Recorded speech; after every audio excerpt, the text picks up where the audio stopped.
Support Celtic Warrior workouts and give me a subscribe. Oh, and also support WrestleTalk and give them a subscribe. Support WrestleTalk!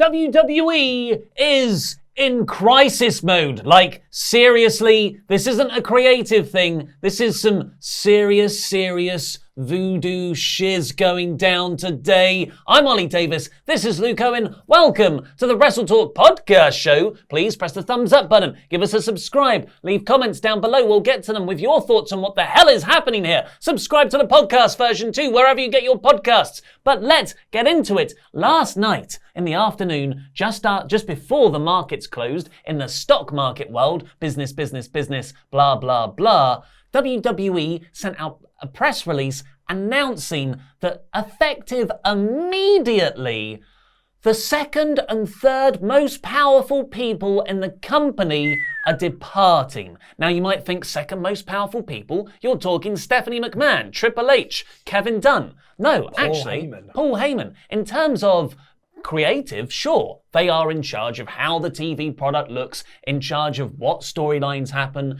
dealing with the wrestlers. But in terms of the company, the big monolithic structure that is WWE, you have Vince McMahon at the top, then you have a guy called George Barrios and a woman named Michelle Wilson. They are sort of respectively the legal and CEO team. Their actual titles were Chief Financial Officer and Chief Revenue Officer.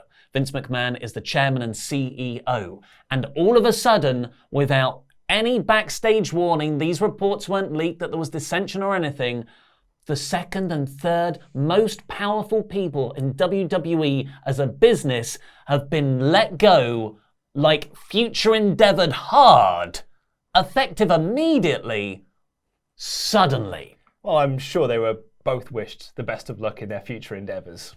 Let's see the wording of this press release. It's very cagey. I would like to thank George and Michelle for their 10 plus years of service and contributions to the organization, said McMahon. I'm grateful. Vince McMahon. Yes, I'm grateful for all that was accomplished during their tenure, but the board and I decided a change was necessary, as we have, and here is the reason that they've given at least, as we have different views on how best to achieve our strategic priorities moving forward. What effectively that means is they don't agree with me. And I want to go in a other direction. It sounds like a band. Yes. Creative differences. This is Scott Derrickson leaving Doctor Strange 2 over creative differences. This is I can't remember his name now. Damn it! The original bass guitarist from Weezer. Departing after the second album, Pinkerton. Yeah. Because he saw the writing was on the wall. Well, actually, he's releasing a new project soon, and it's very good. I've heard it, and it's really good. But back to this. This cannot be like underestimated. This is one of the biggest stories, low key, to happen to WWE in 5 years. Yeah, this is a pretty major one, and okay, so we could talk about sort of like them being let go, but to kind of dive into the real reason behind this and why this is happening. Dave Meltzer posted on Twitter, their scapegoat as earnings are to be announced on Thursday and are said to be lower than expected. So before anyone's like, oh, that's just Meltzer being Meltzer, this is not the first time this has happened, where just before they get onto an investors call, someone who is in a position of power is publicly let go, so that when they get on the investors call, Vince can say, well, this person was doing the wrong, but we've now already got rid of them, so we can move on to a different direction. It's a way of distracting people. Previously it was, house show attendance is down because everyone's injured. And then when everyone came back and it still wasn't good, he was like, it's because we didn't have any good creative forces. So we brought in Heyman and Bischoff. And then it was, Bischoff wasn't performing, so we got rid of him. And now we're into a different one. Things are still bad. So it's like, we've got rid of these two people who were holding the company back. This is a narrative in freefall over the course of a couple of years now. You see it in politics all the time. First, you give reasons for why stuff's going bad or why stuff isn't happening. Then that doesn't become enough anymore. People want blood, and you give that to them in either firings or resignations. Yeah. Even if it isn't the person's fault. Michelle Wilson and George Barrios have been with that company as pillars of that company and the corporate infrastructure for over a decade. They are literally Vince's right-hand men and women. Right-hand people. What an outdated term. It's staggering how this has happened. And to go to the lower than expected line, one of the interesting things about business and finance is that, and there's a lot of not investors calls, but sort of earning reports in January to go over stuff from the previous year. This week we've had Apple, which just an enormous amount of money, of course. Facebook, interestingly, had like 20% growth on the previous year. Really? Yeah, just through advertising, putting new business stuff in. Facebook make... I mean, my mum's on there a lot, so she is earning them a lot of money. She's got a lot of disposable income, obviously. Yeah, my mum and my aunt are funding Facebook. They actually are very successful. I know Facebook isn't the coolest thing at the moment, but they make a lot of money. And they make so much money that now that isn't enough to impress people. So they actually exceeded their targets in their reports, but their stock dropped. Yeah. Because it wasn't as impressive as previous ones. So imagine if a company beats its targets and that causes the share price to drop because the investors are like, well, I thought it would be better than you said it would be.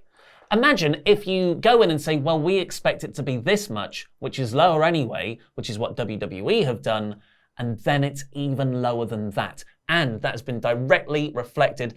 They smartly announced this just as markets were going to close. So WWE ended the day technically up. Yes. They were at like $62 a share, which is a far cry from the $100 highs from like the start of last year when the Fox deal was first announced. Yeah. But after hours, it has fallen 23%. That's almost a quarter of WWE's valuation just wiped out like that. Because they fired these two very, very important people. Like, that is people seeing, investors seeing potential writing on a wall. Not that the company is going under, but that is a company that is in trouble. I've had a lot of promises made that are not being kept. I'm out. Yeah, and that's it. You gotta. Whatever Vince McMahon says about creative differences, these two people are the reason that we're holding us back, really. Now we're going to be better, more streamlined. We can do what we want. We've got a more unique vision. Like, investors aren't dumb.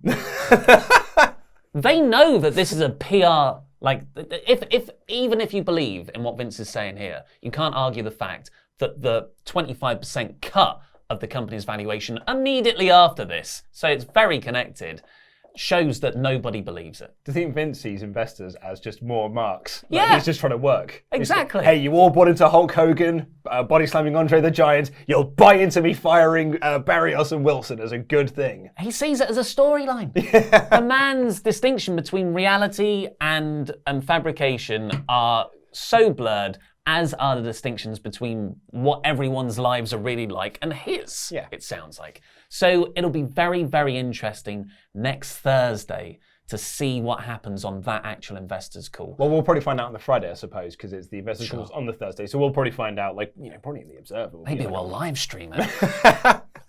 Someone has already applied for the job, though. Yes. CM Punk is trying to get the job.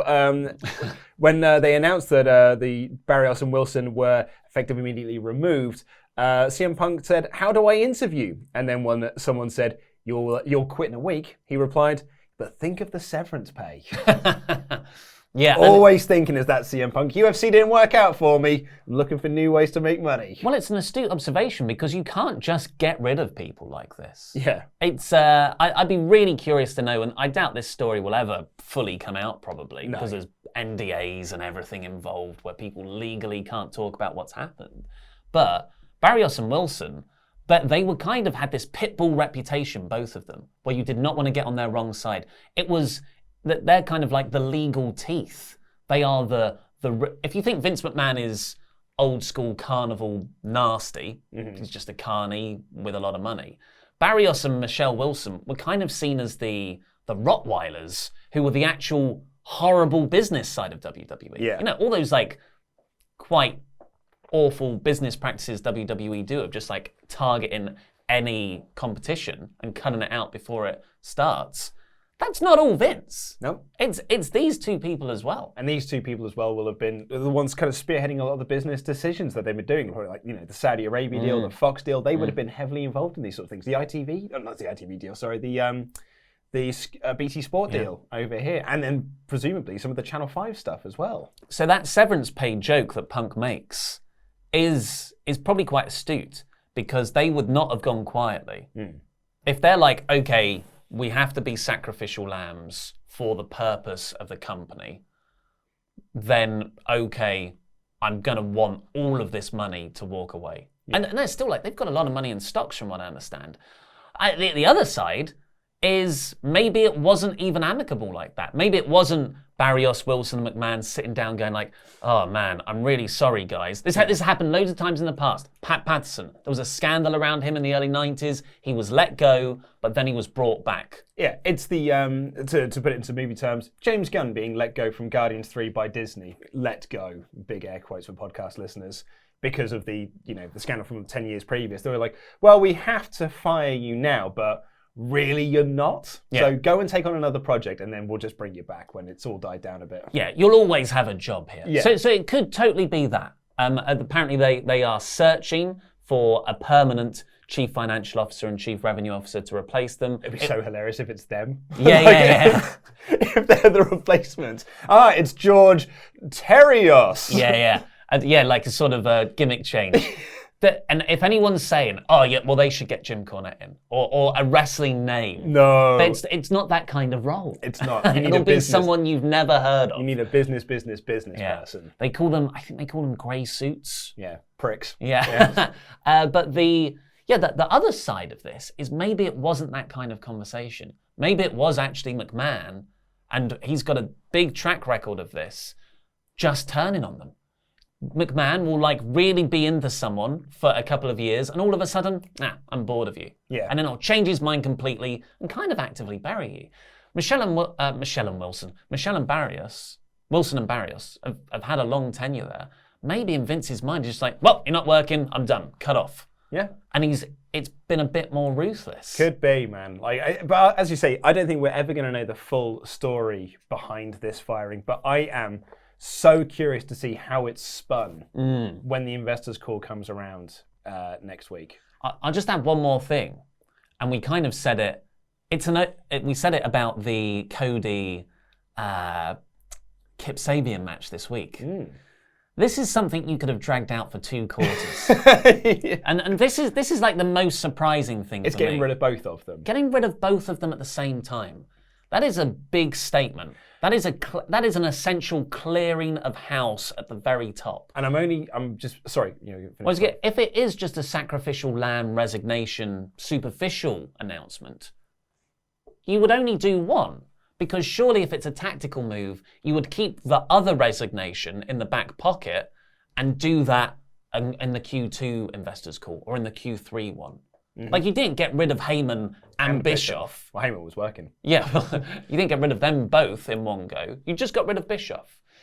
So, or maybe they felt like they needed 2 big backstage names to make it worth it. But that's the one that's sticking out to me as maybe this wasn't an amicable split, and it is more McMahon just suddenly changing his mind and going a complete different direction. This is purely speculation station on my part. But it could very well be that was the plan, to get rid of one of them and keep one of them in the back pocket. But once they announced we're getting rid of one of them, the other said, well, if they go, I go. Maybe. It's speculation station on my part. Could be. They don't seem like that sort of that sort of person. Maybe. They got offers to work elsewhere. Yeah. It could be as simple as that. AEW. Tony Khan's over there like, well, we couldn't get Edge, but maybe we could get Let's hit him where it really hurts. Yeah, it's a very curious one. But maybe this will be a turning point. Could be. Maybe it's actually an inspired business move. Maybe they were holding stuff back. Maybe WWE can focus on other things. You've got to think about XFL as well. Like, if Vince McMahon is going to be more on the XFL side, who's going to be running that business side of things for WWE? Jim Cornette. God, actually, I didn't think of the XFL stuff. Yeah. Well, apparently, I did see someone say that some investors are annoyed that their money has been used to fund the XFL, whereas like they didn't invest in the XFL, which was a dead project 20 years ago. They're investing in WWE, which is still making money. And like we keep talking about like it's in crisis mode and it's this and that, it's dropped a quarter of the price. They're still like making a heck of a lot of money. Like this company's going nowhere for the foreseeable future. Yeah, but in 4 or 5 years' time, it's long term. It's potentially very significant when those TV deals come up for renewal. Yeah. And they've driven off a lot of their fan base. They're not making as much. That's long term. Short term. Think about it. Short term's where the money's at. But actually, I hadn't even thought of this. The WWE is not just a creative endeavor. It's a huge business with merchandise, worldwide operations, websites, everything. And all of a sudden, you've gotten rid of the second and third most powerful people just from the business end of things. And as the Super Bowl's this Sunday, the XFL is meant to launch the week after. Vince McMahon's going to be across that. What a very risky move to get rid of your 3 top business people and entrust this company newcomers in one of the largest transitional times in its history. I don't know, man. Like this almost feels like it's above my pay grade of like, of what WWE are thinking with this. But it is a very interesting time. Like it is like you're right. Like the timing of it is very curious. I am so fascinated to see how Vince is splitting his time. Whether he thinks to himself, well, I know what I did wrong the first time. I know where the XFL went wrong the first time. So I'm not going to make those mistakes again. But is he also going to be the person who is like, I'm also going to relinquish my control over the creative side of WWE or the business side of WWE so I can focus on this passion project, when we know that he's not been at shows a lot, throughout 2019. He wasn't at backstage at shows a lot, but was always still making the final decision over the phone. Is he going to let up his power on this? As you say, like, are we going to lose the top 3 for WWE, or are we just still getting the solo one, and he is still going to be across all of it? I don't know. It's huge, actually. It was big anyway in my head, but the more I think about it, the more just the ramifications are enormous. Yeah. Wow. Well, let us know your thoughts in the comments down below. It's a very interesting subject, one that I think, hopefully more people find this as interesting as we do. Yeah. But also, it's a thumbs up party. I imagine there's lots of you watching right now. Hit that thumbs up. It really helps the channel and it spreads the video around. If you hit that thumbs up button, YouTube are more likely to just bump it up to other people. Yeah. And that's what we're all about. It's the voyage to WrestleMania. We're trying to build up the numbers again. We're on hard times here at WrestleTalk. The hard times. Sailing seas. Yes. WrestleMania 36. So I'll keep doing the thumbs up party while Luke takes us through more numbers. Yay! More numbers, because it's ratings man. Woo! Hallelujah! It's ratings man. I thought we were doing ratings war. Oh, I don't know. I think I'll be honest. I forget every conversation that we have as soon as we press stop recording. It's ratings war. Hallelujah! It's ratings war. So. It's Friday. You know what that means? That means the ratings are out for the Wednesday night war between AEW and NXT. All right, Luke Harper. You know what that means. AEW. That's not Luke. No, is that a Simon Miller Simon thing? Miller. Doesn't he do that? Yeah, he does. I've never heard of him.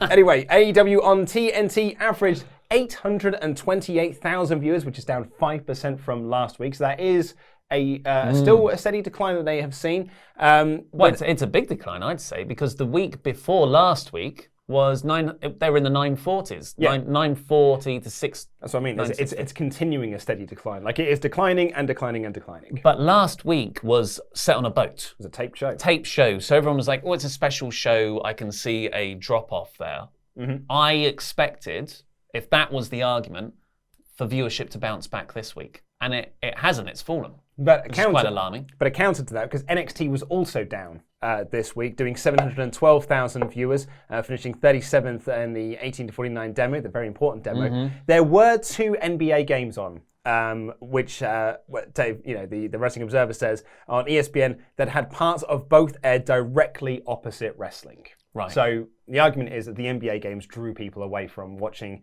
AEW and NXT. AEW won in every demo except for the over 50s, which is pretty standard by this point. AEW actually beat the first NBA game. Oh, wow. They got a 0.33 rating in the 18 to 49 demo, where that game didn't get as much. So the NBA game got 0.33, whereas AEW got a 0.34. Numbers. Nice. Numbers. So that is the ratings war for this week. Another win for AEW, unbeaten in 2020, but on a decline. Yeah, a big decline. Yeah. Not a big decline from the previous week, but a very sizable decline, I'd argue, from the first 3 weeks of the year, which were we thought, that is a very nice groove to have yourself in. Started hot. 950, 940, 950. 840. Is it 816? 828. 828. That's 100,000 people who haven't watched your most recent 2 shows. And they've had big things happen. That tag title switch last week was huge.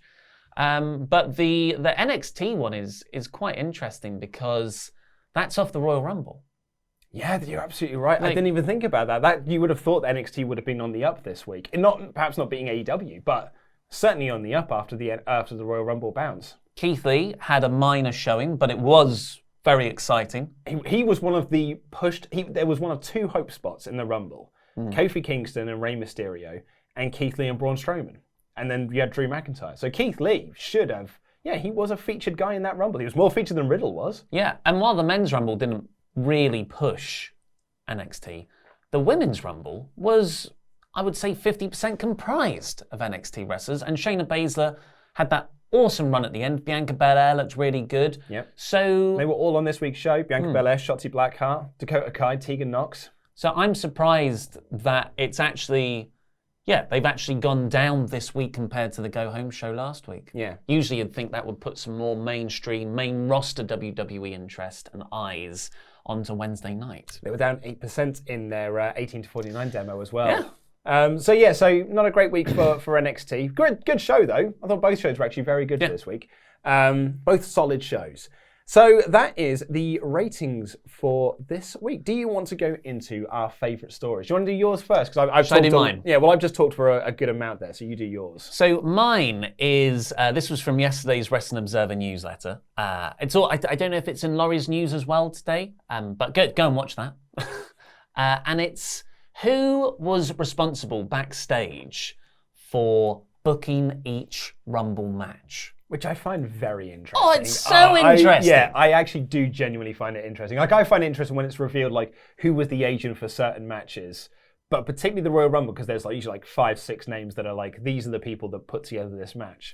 I find it very interesting to know. Yeah, the agents, if you're not aware, are the backstage staff, usually former wrestlers, I'd say pretty much entirely former wrestlers, who come up with the overall bits in the match. Obviously, you'll have the creative team. They'll say, we want these feuds to develop. Here's an idea for a few spots. Triple H apparently has some input. I want these spots to happen. And then it's up to the agents to make that all happen within the confines of the Rumble or, any other match. And sometimes they'll sit down with the actual wrestlers themselves, get ideas for spots. They're the producers of the match. For the men's Rumble match, get this, Shane McMahon. Shane O'Mac. I didn't know he was still in the company. Here comes the money. I thought he was fired or whatever it was, that storyline last year. Well, he was always, when he came back in 2016, 17 for the brand Something split. like that, yeah. I've forgotten. It was as a front-facing, on-screen character role only. I don't know when it changed to him actually being a backstage creative presence. I wonder if this is, he has been sat with Vince a lot in gorilla position throughout the years since he's been back, almost been like, hey, Dad, I could take over this company, like we had originally talked about. Fire Barrios. So, like we originally discussed before I went to try and start UFC in China or whatever it was. So he's been doing a lot of gorilla position stuff. So it's kind of unsurprising. I mean, yeah, maybe that he's such a creative lead, I do find a little bit surprising, but his involvement I don't find 100% surprising. The other three were Jamie Noble. He's been an agent in WWE for years. Very good finish man. But some new additions, Abyss. This one brought a massive smile to my face. Abyss booked a Rumble. Yeah, the former, Abyss from TNA has been working backstage as a producer in WWE since the summer, really. Yeah, him and Shane Helms came in around the same sort of time. It's a real, love the guy, great creative mind. This is a very good use of him. But he can still wrestle. Yeah. I just don't get why we can't have an Abyss thing 4 times a year. We actually had fantasy booked ourselves that Abyss. Was he in your Rumble? No. Your fantasy book? Because I think we had speculated around the office oh man, it'd be cool if Abyss was in the Rumble. He's never done anything with WWE. He effectively played WWE many years ago when he was going to be brought in for a feud with The Undertaker, and TNA were leaking the news. They were leaking the story that he was going to debut for WWE and face The Undertaker at WrestleMania. But it was all a big play so that he would re-sign with TNA, and it would be like this, Abyss chose Impact, and no one really cared. But it'd be really nice. Good idea. It was a good idea in principle, but it would have been really cool to see Abyss get a Rumble spot. And the fourth man, so McMahon, Abyss, Noble, the most recent addition to the backstage team, Lance Storm. WrestleTalk's best friend, Lance Storm. He was a surprise entrant in my fantasy booking. He was. He was going to win the 24/7 title. I thought that was and that men's Rumble was rather brilliantly booked. Yeah. I thought the Lesnar stuff went on about 5 entrants too long, but overall, fantastically booked Rumble. Yeah, really enjoyed it. And of course, Vince McMahon is apparently the person who made the last-minute call to go with McIntyre. So it's not just them. This is more the specifics of the spots in the match. The women's match was booked by Adam Pearce, long-time producer for the last couple of years. Tyson Kidd, who's, of course, had to retire, but has made a name for himself as a good booker backstage. Absolutely, yeah. He's been heavily involved in a lot of backstage stuff. Michael Hayes, who's been with the company forever, and, interestingly, an actual woman, Mickie James. Yeah, Mickie James booked a Rumble. That's great. That is great. I really like that. She was your pick to be a surprise entrant as well. Well, I don't know if that means I get a point. No. Still lose. I mean, you still lost, yeah. But Triple H also had input on the day of the show to make the match flow better. Which makes sense, as it was mostly NXT. Yeah. It's my choice. Exactly. There were barely any main roster stars in there. Yeah. So I just thought that was very interesting. Yeah. So my favourite story of the week, and it's just because it comes all the way back to that Seth Rollins, AEW are taking food off of our plates. We made that comment and everyone was like, that's a really stupid thing to say. It was before the heel turn when Seth Rollins is not cool.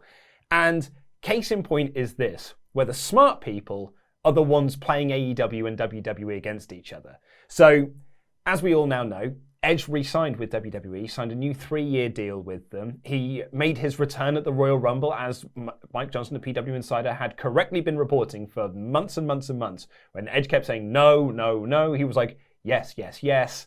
And yeah, he did. He returned at the Royal Rumble. Amazing time. And he's come back on Raw and started a program with Randy Orton, which will likely lead into WrestleMania. Great times, great times. And Dave Meltzer reported that it was a huge contract that he'd signed for. A huge big money deal. And it turns out he got that huge big money deal because once he'd been cleared to wrestle, he went straight to AEW and talked about doing a deal with them.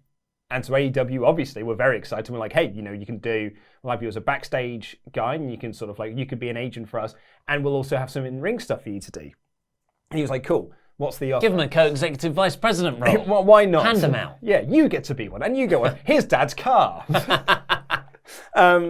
So he then took that number and went to WWE and said, well, here's what AEW are offering me. Better the deal. And they did. And so he is getting $3 million a year with what had reported to be, so this is from Alex McCarthy of TalkSport. He signed a new 3-year deal, said to be worth $3 million per year. It is noted that Edge will be paid in full as long as he wrestles 3 times in a year. That's $1 million per match. It's not bad. He also said that he's committed to 5 matches in 2020, one of which was the Royal Rumble. and the other two of the other ones will be Saudi Arabia matches. But Really? But Meltzer has said that it is $3 million per year, but it is more matches than what Alex McCarthy is saying. So Meltzer is saying that it's going to be more than 5 matches. Alex McCarthy is saying that it's going to be 5. He's already done 1, 2 of them are in Saudi Arabia, which means the other ones will probably be WrestleMania and SummerSlam.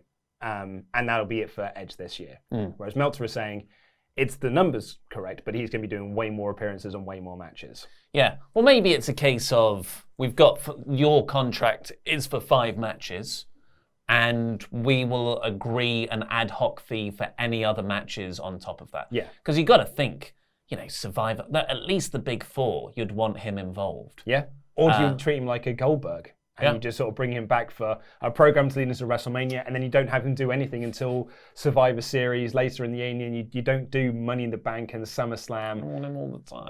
I know, I do too, man. All the time. Well, apparently he's going to be, McCarthy's saying he's going to be doing 25 appearances throughout the year. So he's on proper Brock Lesnar style deal, but Brock Lesnar is making way more money than Edge is.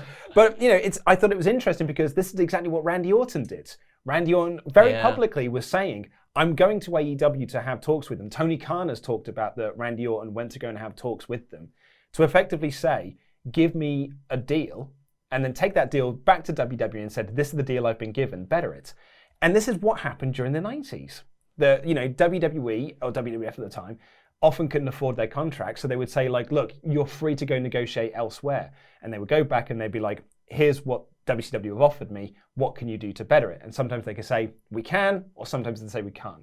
The Dudley Boys quite famously got the offer from WWF to sign with them, took it back to Paul Heyman at ECW and said, offer us $1 more and we'll stay with you. And Paul Heyman couldn't afford it. So they went and signed with WWF. Yeah.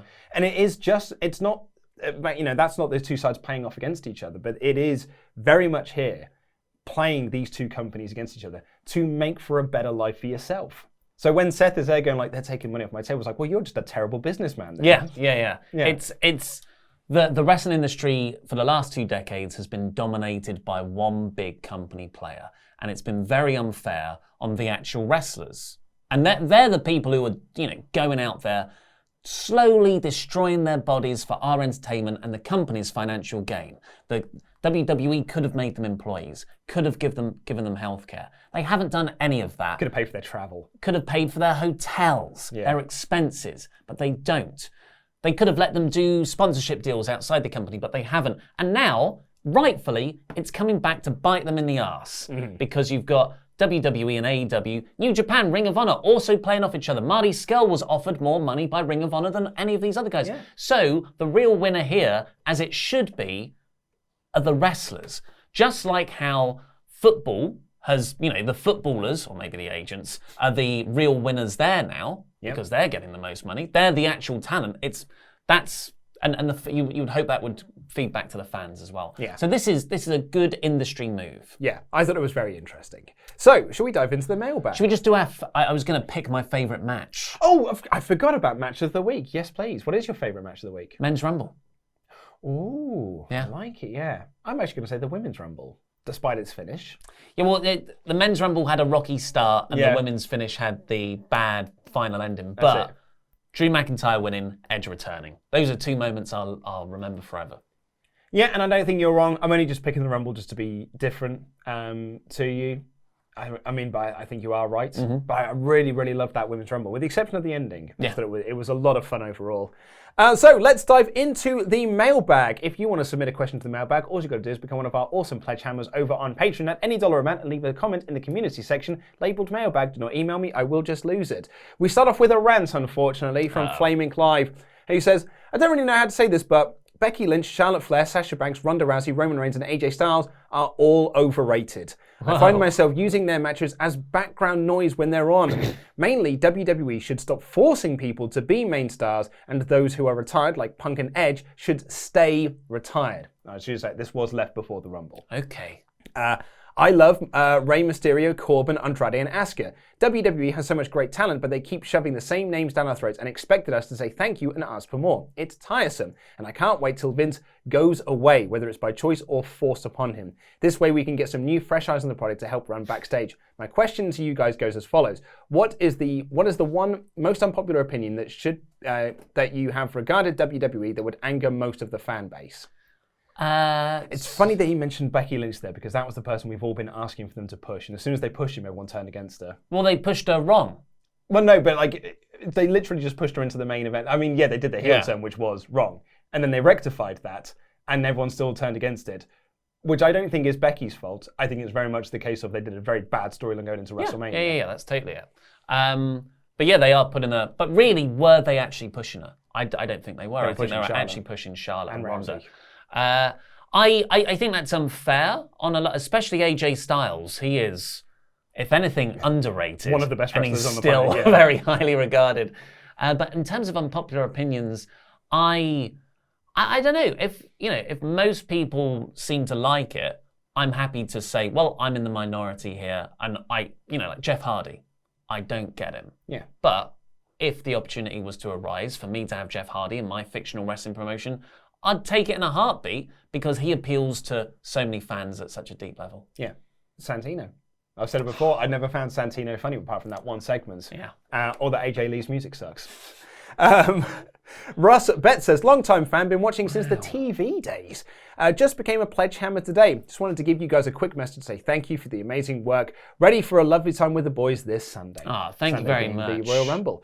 Josh Lee said, hi guys, great to be back on Patreon for the first time in a while, and just in time for the new series of Wrestle League. Woohoo. My question to you is, was an awful piece of booking that has been forgotten about or isn't really talked about? What was an awful piece of booking that's been forgotten about or isn't really talked about? For me, I always remember when Cena and Orton beat the entire Raw roster by themselves in 2008, and just see that as a dumb idea that will have made the rest of the roster look like chumps. Keep up the good work, guys. Love the content lately. Thanks very much. Yeah, I mean, you bring that up quite a lot, actually, as a bit of terrible booking. Yeah, DX did the same thing. It's a minor one. My mind doesn't extend beyond a year, unfortunately. But Becky apologizing to the McMahons with no follow-up was the start of the decline. That was her suffering succotash moment for me. Yeah, there were two moments last year that happened and then never followed up on. One of those was Vince adding Charlotte into the Mania main event and bringing back Kevin Owens. It's never led to anything. And I'm glad. Jonathan Hedman, am I correct that the Have a Big One t-shirt inspired by Dan, the proceeds go to Dan? He's not a charity. No, they don't. But we are forever grateful for Dan. Dylan Tyrrell Reeve, hello again, my favourite bunch of wrestling pals. I just finished watching David Benoit's interview with Chris Van Vliet and was wondering your thoughts on his aspirations to make an in-ring debut this year and potentially wrestle as Chris Benoit Jr., wearing similar gear to his dad and even using his theme song. I totally understand that he still idolizes his father and wants to honor him, but I don't know how well it would go down with people for obvious reasons. David seems like a class act though, and I wish him nothing but the best. Yeah, it's a difficult one, because he... no one's been more affected by his father's actions than him. And but this kind of wanting to pay respect to his father, I guess it falls into the category of maybe he sees Chris Benoit as a victim himself, as part of a larger mental illness and damage to the brain. Yeah. So I can see them. There's no wrong answer really. There's no right answer, right? Yeah, I think just pragmatically, it's a mistake. I wouldn't say to anyone, go out with your father's gimmick, because you're just you're measuring yourself up against him anyway. To my mind, there's only been really one success story out of that, maybe two, because you gotta go Rey Mysterio. Charlotte Flair. Yeah, you're right. Like David Flair was pigeoned to be like, you are the son of the Nature Boy, and it completely killed his career. When they had Ted DiBiase Jr., they were like, you're the new $1 million man, and it completely killed his career. But Charlotte was one of the few that was like, no, I have succeeded that aspect of being like, you are the daughter of Ric Flair. Rey Mysterio did the same thing with his dad. Was it Mysterio's Mysterio dad, or Senior. was he just handed the gimmick from? There was no blood relation there, was it? I don't know, because I didn't know Rey Mysterio Senior from WrestleManiac, the horror movie. I can't remember. But yes, I don't think it's a good idea, but I can see, I don't disagree with his emotional reasons for wanting to. That's his bag, but I don't think it will work. Yeah.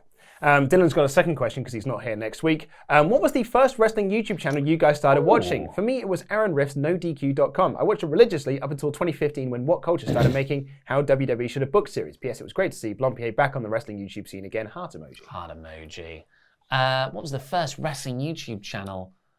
What was it? I think it was, I used to watch Solomonster clips. So just podcast clips put on YouTube. It was you. You watched me? Yeah, well, because you were my friend, so yeah. I just watched your stuff. Like, I didn't know that wrestling YouTube was a thing. I just knew that you made videos, so I watched your videos, and I watched Brian Zane because I found out about him through the Attitude Era podcast. I had never heard the name of like Pacitti, Ross, Blompier until I started working with you, and you told me who they were. Never heard of them. Andrew Wright said, been listening to your podcast for just over a year now and getting back into watching wrestling with my 8-year-old son showing an interest. Nice. After being out of work for a while, I got paid for the first time yesterday and decided to become a pledge hammer to thank you for all your consistent work, which has helped cheer me on through some of the difficult times. My question for your mailbag is, where would you recommend I take my son to really cement his newfound love of wrestling? We want to see a local promotion in Norfolk last night, which was great fun, but now I'd like to take him to a bigger show. Keep up the good work and enjoy your Royal Rumble weekend. Oh, Norfolk's difficult. You really need to know Where Kip Sabian's from. where the... Because Norfolk's in I know the north and I know the southeast. I don't really know the best wrestling promotions. But where is Norfolk? Well, it's where Alan Partridge does all of his radio stuff from. Norfolk map, UK. But I suppose like it's a question of if you want to take him to a really bigger show, the only real bigger shows would be something like if you can take him to a Progress, if they're touring around maybe near the Manchester area, which I don't think... Have you got a Butlins near you? You should go to Butlins and watch NGW because that is catered towards the family market. Yeah. And they just like, it's been described as Memphis, like old school Memphis wrestling, but for kids. Yeah. Because everyone is just 100% kayfabe. It's so much fun as well. Right, Harrison Earl says, okay, you're on Come Dine With Me, and you have to invite 4 wrestlers to take part in the show with you. What dish are you cooking, and what dish will the wrestlers be cooking when you go round theirs? Also, can we get a bonus podcast of Simon running through this week's happenings on Love Island if he still watches it? Mint. Cheers. Yeah, he doesn't talk about it if he does, but he definitely does still watch it. Oh, yeah. I think I'm not going to say he's the only person in the world because it's watched by millions of morons. But yeah, I think he doesn't tell us that he watches it. What 4 wrestlers would I like to have around? Kevin Owens. Oh, well, do I want a nice time or do I just want it to be interesting? Vince McMahon. Yeah. You got to. Steak wraps you'd make. Triple H. Tony Khan. They'll get so competitive with each other. Yeah. Dave Meltzer. Oh, and Paul Heyman. Oh, you've singled out Meltzer there. Yeah. Yeah. But there's so many things like Meltzer could leak that Heyman is actually his source for a lot of stuff to Vince. And... I thought you were going to say he starts leaking what they're going to do, their meal plans after the week. Oh, my sources have told me that Triple H is making a lot of hummus when we come round to it on Thursday. I'll cook the Mexican food. Yeah. I do like making... To show Vince what a burrito is. Yeah, I do like making enchiladas. Adam says, hi, Luke, Ollie, and the crew. I've been a WrestleTalk fan for a few years now. I remember when it was just Ollie on his Todd, and it's been such a joy to see the channel I care about grow into such a force. Finally decided to take the plunge and become a pledge hammer in January 2020, mainly because, although I do respect your opinions, you're terrible at predictions, and I know I can do better. My question is, what do you think WWE can do to get their women's division back on track? Personally, I think they should flesh out all of the non-main event players a little more by giving them more promo time. It would be it would breathe some life into the division rather than having them fade into the background amongst the 1 or 2 main eventers each brand has. Thank you so much for the entertainment over the years, and I'll see you at the top of the Wrestle League tables. You won't see me. Obviously giving them more storylines, actually focusing on women that aren't Charlotte and Becky, bringing up some people who have been in NXT for too long, Candice LeRae, Shayna Baszler, Bianca Belair, freshen up that. I would actually like to see more crossover with the men's Not in matches, Mm-hmm. but I just don't get why feuds can't extend through both genders. Yeah, that's true. Yeah. I mean, we did that last year with Becky and. That was done bad. So what you want is that, but done better. Yes. Yeah. Just do it better.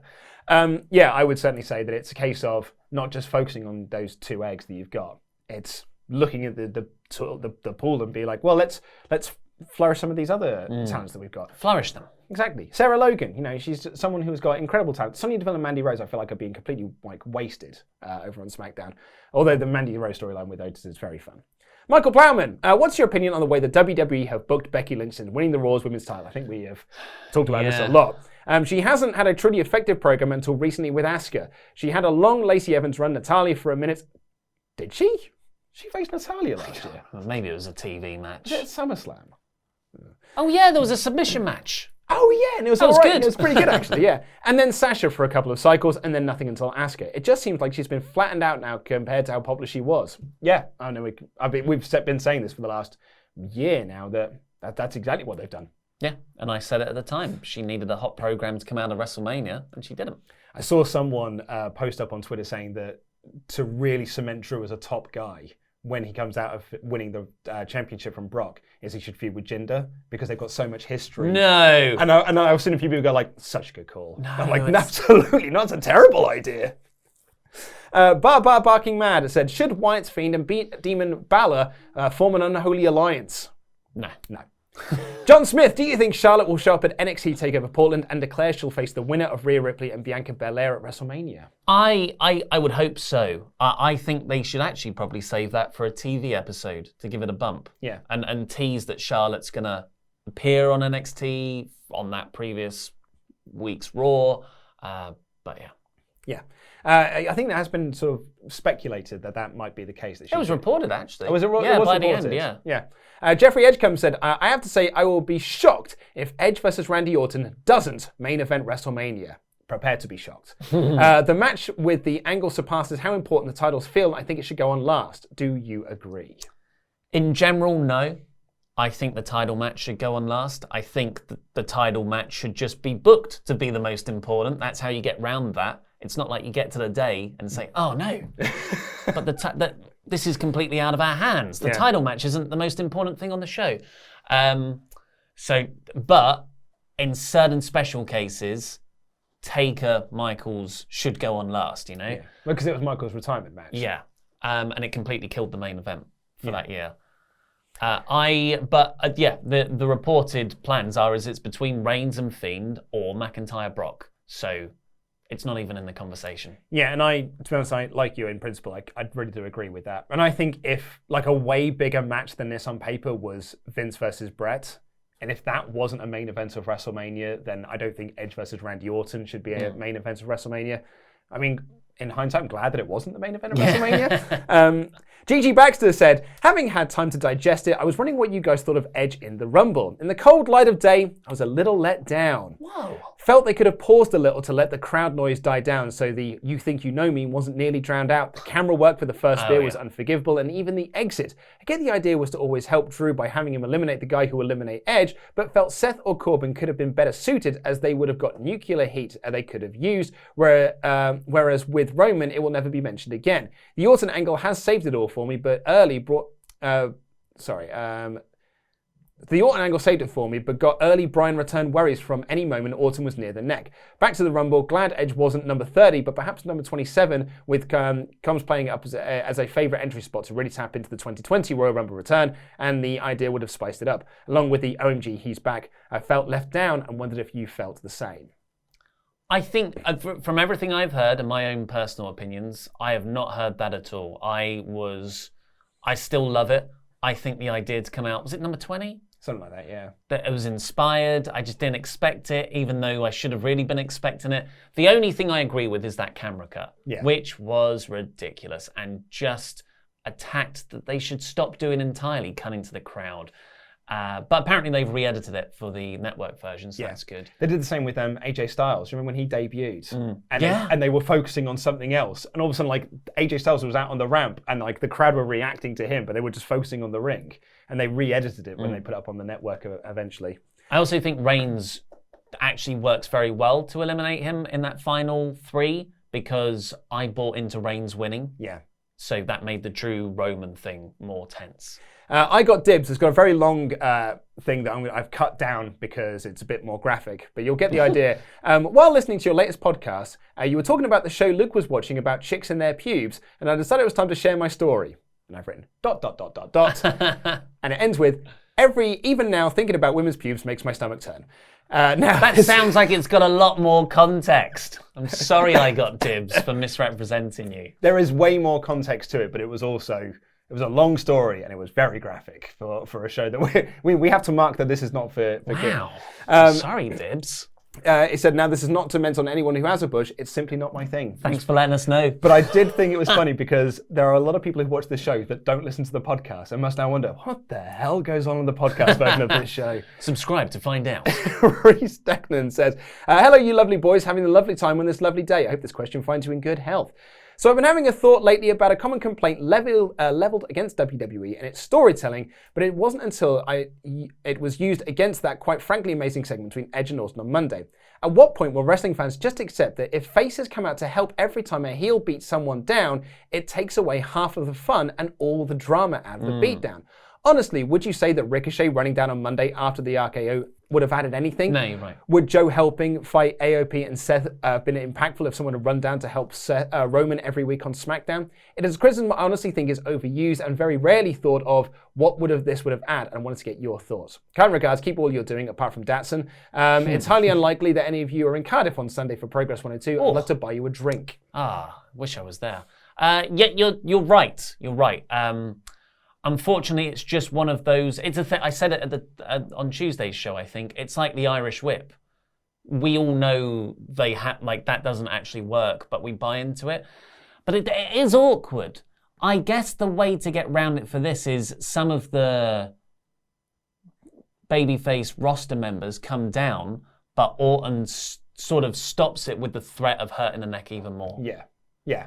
Yeah, it's just a storyline crutch, but I don't think it really affects. It's nitpicking if more than anything. Just what we're here to do. Lee Spicer, greeting Lucas, Oliver, and your band of merry men. I'm still on an overwhelming high after the events of the Men's Royal Rumble match, and I was wondering what matches would you guys like to see from Edge's post WrestleMania? P.S. I enjoyed Luke's impression of Darth Vader at the end of Revenge of the Sith. No. Also, I'd like to mention that your content has been really helping me out greatly the past couple of weeks, especially the job hunt has been putting me down a bit, and I just want to let you all know that you truly do make a difference in people's lives, and certainly mine at the moment. Thank you all again. Kind regards, Lee. Oh, thanks, Lee. Thank Hope you, the Lee. job search is going well. Thank you. Post WrestleMania matches, well, he teased a lot of them in his promo. Matt Riddle, AJ Styles. Yeah. Cena. Oh man, going back to that. Well, Look. come on, man. I know we got to do some young up and comers, but I would also like to see occasionally a nostalgia feud. Yeah, occasionally, but you're not talking about his next feud. No. I'm just talking. Oh, We got 3 years of it. Yeah, I think we can fit a Cena match in. Yeah, I'm thinking Seth. I think it's Seth. Roman will be a good Battle of the Spears. Yeah. Jobber JJ, hello Swaff Nation and WrestleTalk boys. By now you will have watched that clip of Matt Riddle that still wants Lesnar. I actually haven't watched it. And doesn't care what anyone says in WWE. He's got backstage heat by Vince, and Triple H sees a lot in Riddle. So my 2 questions are, where does Heyman stand on this? And if the match is on, when is the place to do it? Have a super day. I think SummerSlam. SummerSlam feels like a Lesnar show. You know what I mean? Yeah. I don't know why.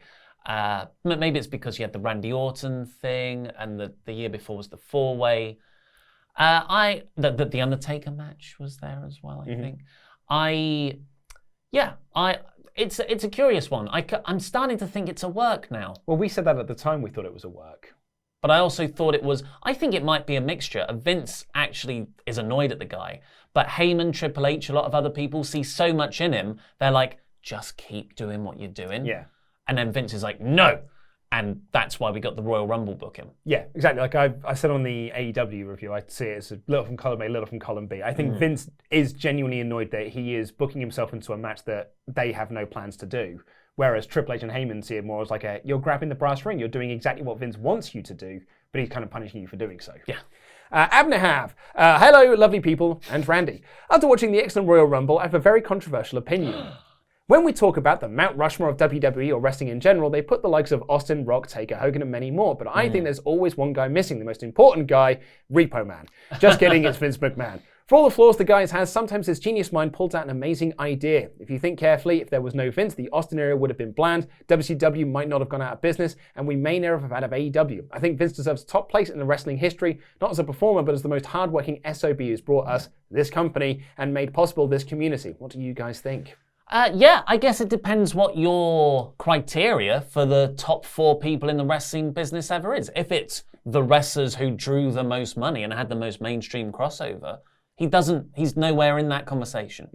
But if it's business minds or wrestling bookers, he's in there. Exactly. But if you're going to once you get into the conversation of Vince, then it's like Jim Crockett, there's Bill Watts, there's loads of people that the sort of backstage booker type, the real geniuses of wrestling, who would also be along to that Mount Rushmore. The problem with the Mount Rushmore argument is that there's more than 4 people that should be up on that thing. Connor Going, firstly, celebrating my anniversary, becoming a pledge hammer this month. Thank you. Thanks for all the entertainment over the past 12 months and previous. On a probably related note, how come I now enjoy listening to you guys reviewing wrestling more than I actually enjoy watching it? I got a kick out of Dynamite's recent episode, On a Boat, and quite enjoyed the character and story developments, but later listening to you and Ollie so enthusiastically waxing lyrical about what went down made me retrospectively enjoy what AEW had presented even more. Much the same with the latest episode of Raw. I guess enthusiasm, much like heat, can be transferred. Either that or I'm a WrestleTalk addict. P.S. Went to my first wrestling show last night in Hustle in North London, and it was cracking fun. Anyone who's attempted should definitely be a brave boy or lass and give it a go. Oh, well done for going to a wrestling training class. Yeah, you've just described the role of criticism in any sort of outlet. When I go and see a movie, I'll be like, oh, I enjoyed that so much. Why? And then I'll listen to a review saying why I enjoyed it, because they're the experts there, and I'll be like, now I appreciate that movie even more. Yeah. Or maybe there are some flaws, So that's, yeah. Frank Patello, if you could change a wrestler's theme song to his or her old theme in another company, which wrestler would it be and what theme would it be? The obvious answer is AJ Styles and his old TNA theme. Yeah, what a song. Daniel Bryan, Final Countdown. It's what he used to come out to in Ring of Honor. Yeah. I mean, is there really any better answer than that? I also like the CM Punk Kill Switch and Gay. Yeah. That was really, I think it was written for Randy. It was Randy's originally. Yeah. It's just that was my entrance music in 2010 video game. Yeah. Because it was Punk's. Anytime Raven comes back anywhere, I want him to have his WWF theme because I think that's a badass thing. Sean Dunn, hi guys. Loving all the videos on the YouTube and WrestleTalk Clips, which is a fan channel run by Vinny. Yeah, go over and subscribe to it. It clips up bits of this show. Yeah, he just started off his own back. He's now past 3,000 subscribers, bless him. The new Wrestle League portal is class. Hopefully I get some points. Lovely. Crazy idea. Imagine if Bo Dallas put on weight and got similar tattoos as Bray Wyatt and became the fake Fiend. Thank you for all your fantastic work. It's a fun idea. The problem is, it's such a wacky gimmick anyway, the Fiend, that if anyone starts to take the mick out of it, it will crumble a bit. Yeah. It's like The Undertaker. No one really said, well, they did eventually, but it was very well paid, executed. But yeah, you can't be making fun of that. Chris Gardner, hi guys. When I found out that wrestling wasn't actually real, my child's brain decided this couldn't possibly be true. And decided that wrestling was actually very similar to the video games people are competing with each other, but not actually trying to hurt each other. In my mind, they had hit points that would go down as the matches went on, so there was still an element of competition for someone to try and get out of their opponent's try and get their opponent's health down. This obviously didn't take into account the amount of cooperation required to do the moves. So my question is, what misconceptions did you have about wrestling before you became aware of the business? Thank you for all your hard work. So I was told that wrestling wasn't real from a very young age. Before I was, when I watched my first wrestling event in sort of the early 90s, which was the Battle Royal at Royal Albert Hall, which Davey Boy Smith won. My friend of mine down the road had it on VHS. And he told me out the gate, this is not real. So I've never had that whole oh my God, I think it's real. I've always had this is staged entertainment. Yeah. I remember sitting down with my cousins and us trying to figure out, because we all had different opinions. Mine was, well, they know they have, I was about 11, I know they have to do some storyline stuff to sort of make the TV work. So, but they're actually fighting. Yeah. And it doesn't, we don't know which way the match is going to go. I tell you what, actually, before I saw it, the word around the schoolyard was, oh, ECW is real. Yeah, Like, yeah. Like WWF and WCW, that's all fake. But ECW is real. Yeah. Like they actually fight there. And I did believe that for years until I saw it and I was like, oh no, it's the same as the other one. It's probably sloppier. All right, Pritchard. Austin Tussey, hey guys, what if instead of WWE having the annual draft or shake-up, whatever they call it each year, they did seasons like sports? Each season could culminate at WrestleMania, and then, like in other sports, brands try to make offers to free agents, brands make trades, wrestlers can decide to leave for other brands if they choose. I feel like this would make more realistic to how sports usually work, and I know keeping up with NWA, people often seem more interested in free agency and trades than the actual regular season. Curious on your thoughts, as always, Austin. I think it's a great idea. WWE do it on a very superficial level as a sort of PR announcement sometimes, or an advertising ploy. It's the season premiere of Raw. It's the season premiere of SmackDown. I'm like, well, what does that mean? Yeah. But if they actually formalize that into a structure and we know when seasons run to and from, and you can put storylines around that and trades, it's a fantastic idea. Unfortunately, WWE don't do that and they'll grow tired of it very quickly. Yeah. Raphael, hey guys, I just had a question regarding the MJF Cody booking. See, I'm not really getting along with the whipping aspect. I get it's embarrassing and painful. Luke is. No, I just think it's way kinkier than it sounds. Yeah. I thought a much better heel way to go down this would be for MJF to force Cody to kiss his ring. It's degrading and would test Cody's morality. What do you guys think? Thanks for all the hard work you do. Keep up the great work. I guess the kissing of the ring is kind of Cody. It's a very different thing. Cody withstanding punishment is a manly show of honor. And the standing up, thank you, sir. Can I may have another Tommy Dreamer? Whereas, like you say, kissing the ring is degrading, and you don't want to do that to your top babyface. And Nicholas Walton said, what would you prefer to see? So we've got some options here. This is our last question of the day. Randy's attack was paid for by Seth, who was terrified of Edge because of their history. We find that out during a WrestleMania I Quit match. Daniel Bryan tells Roman Reigns the secret he's discovered to beating the Fiend. Reigns unmasked the Fiend at Mania, reverting him to the Mr. Rogers and winning the Universal title. Killer Cross leads the Dark Order. Or Cole defeats Ciampa and denies him of any future championship matches, so DIY reunite to win the tag titles. Definitely the last one. Yeah. Trying to think. Oh no, that is the best option, yeah. Yeah. Although I'm actually going to say the second one because that's my wild prediction for 2020. So that would at least get me some kudos at the end of the year. Cross is apparently going to WWE. Anyway. Yeah, I was going to say, I think that's going to be very difficult to do. Right, so thank you very much for joining us today. Remember, if you haven't already, press that thumbs up button. It helps the algorithms. Leave us a comment below. That also helps. And share this video around. Tell people that WrestleTalk, support WrestleTalk. We're baby faces now. Yeah. And go over to Patreon, become a pledge hammer there, where you can submit questions for our weekly mailbag segment there. Keep pressing like while we do this. Oh, yeah. And also, click the videos that have just appeared on the screen now to catch up with loads of sorts of WrestleTalk things, and that button right there, which will subscribe you to Patreon, and you get loads of exclusive stuff, like our WrestleTalk Naughty Part exclusive podcast that goes up later. Naughtier than this gesture. I'm Ollie Davis. This has been Luke Owen, and that was wrestling.